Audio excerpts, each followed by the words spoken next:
दोस्तों, अगर मैं आपसे पूछूं कि धरती का सबसे घातक जीव कौन सा है तो शायद आपका जवाब होगा शेर, बाघ या हाथी।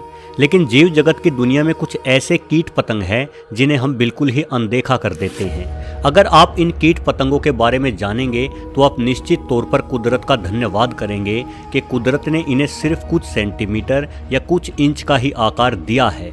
अगर ये कीट थोड़े और बड़े होते तो शायद ये पृथ्वी पर फलते फूलते खूबसूरत जीवन का अंत ही कर डालते।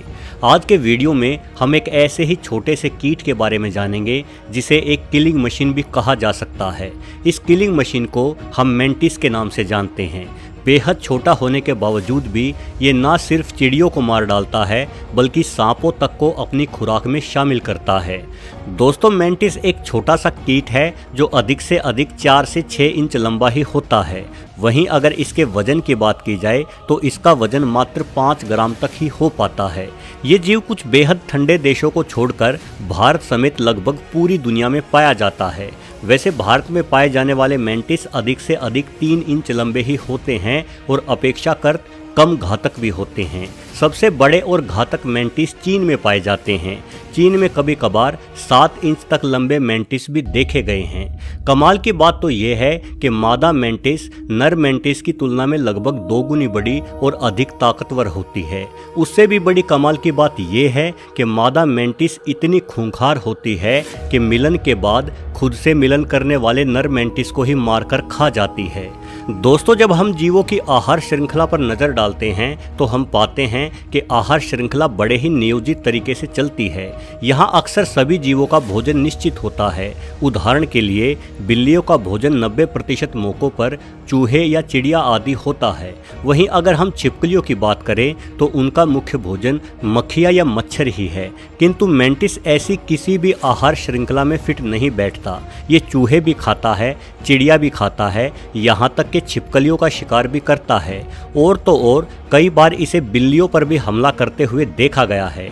मेंटिस का खुद का बचाव करने का तरीका भी बेहद अनूठा है और वो तरीका है हमला करना। ये सामने वाले जीव पर इतना जोरदार हमला करता है कि वो जीव खुद ही भाग खड़ा होता है। जैसे कि इस वीडियो में आप मेंटिस और छिपकली के बीच की लड़ाई को देखो। कहाँ ये छिपकली मेंटिस को खाने के इरादे से उस पर हमला करने आई थी, लेकिन उल्टा खुद ही मेंटिस की मजबूत अगली टांगों की पकड़ में फंस गई और मेंटिस उसे जबड़े के पास से ही जिंदा खाना शुरू कर देता है। भले ही मेंटिस छिपकलियों की तुलना में बेहद छोटा हो, लेकिन केवल हड्डियों का ढांचा दिखाई देने वाले इस जीव की ताकत कमाल की होती है। मेंटिस की अगली टांगों पर किसी आरी के ब्लेड की तरह कांटेनुमा धारदार संरचना होती है, जिनकी सहायता से वह अपने शिकार को बुरी तरह से जकड़ लेता है। उसकी टांगों पर मौजूद आरी इतनी तेजी से चलती है कि हम इंसान उसे चलते हुए अपनी आंखों से देख भी नहीं पाते। इस छोटे से कीट के शरीर की बनावट भी कुछ इसी तरह की होती है जो इसे एक आदर्श किलर मशीन बनाती है। मेंटिस का सिर त्रिभुजाकार होता है जो इनकी बेहद लंबी गर्दन पर स्थित होता है। मेंटिस अपनी गर्दन को 180 डिग्री तक घुमा सकता है, जिससे ये अपने आसपास मौजूद हर वस्तु का बड़ी ही आसानी से मुआयना कर लेता है। इसकी 2 बड़ी आंखों के बीच 3 अन्य आंखें भी होती हैं जिनका आकार सामान्य ही होता है। यानी ये जीव अपनी 5 आंखों से अपने आसपास घट रही हर एक घटना को परख सकता है। अगली आरीदार टांगों के अलावा इसके पास पीछे की ओर मौजूद 4 अन्य टांगें भी होती हैं। इन टांगों में भी बेहद नुकीले कांटे उगे हुए होते हैं। इन सभी टांगों की मदद से मेंटिस टिड्डे, मच्छर, मोथ, झिंगुर और अन्य मक्खी जैसे उड़ने वाले जीवों का शिकार बड़ी ही आसानी से कर लेता है। जैसा कि मैंने पहले ही बताया कि मेंटिस के मिलन का तरीका भी बड़ा ही खूंखार होता है। मादा मेंटिस मिलन के दौरान ही नर मेंटिस को खाने लग जाती है, लेकिन खुद को खाता देखकर भी नर मेंटिस बचने की या भागने की कोशिश नहीं करता, बल्कि वासना में अंधा होकर मिलन का कार्य पूरा करता है, ये जानने के बावजूद भी कि इस मिलन के बाद उसकी मौत होना निश्चित ही है। दोस्तों, ये कीट कितना खूंखार है इसका अंदाजा आप इसी बात से लगा सकते हैं कि ये सांपों तक का शिकार करता है। हालांकि सांपों के शिकार से मेरा ये मतलब नहीं है कि ये एक एनाकोंडा को भी मार सकता है। वास्तव में मेंटिस अपने शिकार में छोटे सांपों को ही शामिल करता है। पहले मेंटिस अपनी पिछली 4 बड़ी टांगों से सांप को दबोचने का प्रयास करता है।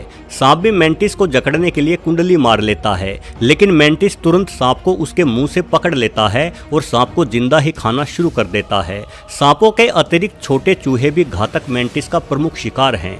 चूहों के पास मेंटिस से लड़ने के लिए प्रकृति ने कोई खास हथियार नहीं दिए हैं, जिस वजह से मेंटिस आसानी से चूहे को पकड़कर अपनी आरी वाली टांगों से उसे काट कर मार डालता है। इस नज़रिए से देखा जाए तो मेंटिस किसानों का अच्छा दोस्त साबित होता है, क्योंकि ये हर साल करोड़ों टन अनाज बर्बाद करने वाले चूहों की संख्या प्राकृतिक रूप से नियंत्रण में रखता है। अगर हम मेंटिस के अगले शिकार यानी चिड़ियों की बात करते हैं तो मेंटिस किसी शेर या चीते के समान चिड़ियों के पीछे दौड़कर उनका शिकार नहीं करता, बल्कि इसके शिकार का तरीका बेहद ही अनूठा है। असल में ज्यादातर चिड़ियाएं छोटे कीट पतंगों को खाकर ही गुजारा करती हैं। जब किसी चिड़िया की नज़र किसी मेंटिस पर पड़ती है तो नादान चिड़िया कोई साधारण कीट जानकर मेंटिस का शिकार करने चली आती है, लेकिन यहाँ तो शिकारी खुद ही शिकार बन जाता है।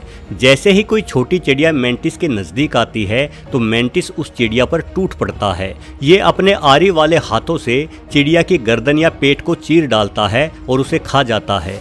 दोस्तों, वैज्ञानिकों ने अपनी जांच में पाया है कि अपने द्वारा किए गए हर हमलों में मेंटिस के हमलों की रफ्तार अलग अलग होती है, यानी ये शिकार की रफ्तार के हिसाब से खुद की रफ्तार को और भी ज़्यादा तेज करने में सक्षम है। अपनी इसी खूबी के कारण ये छोटा सा कीट हर जीव का शिकार करने में निपुण हो जाता है। जहाँ ये पानी में रहने वाली मछली का भी शिकार करता है, वहीं ये धरती पर लंबी छलांग मारने वाले मेंढक को भी पकड़कर मार डालता है। साथ ही ये जहरीली मधुमक्खियों का शिकार भी बड़े पैमाने पर करता है।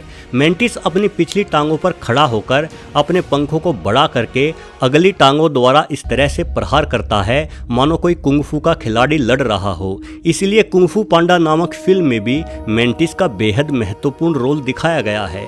माना जाता है कि ये फिल्म लेखक ने मेंटिस के लड़ने के तरीके को देखकर ही लिखी थी। दोस्तों, इस जीव की एक और अनोखी नस्ल पानी में भी रहती है, जिसे मेंटिस झींगा कहते हैं। मेंटिस झींगा स्थल पर पाए जाने वाले अपने रिश्तेदार की तुलना में अधिक बड़ा और भारी हो जाता है।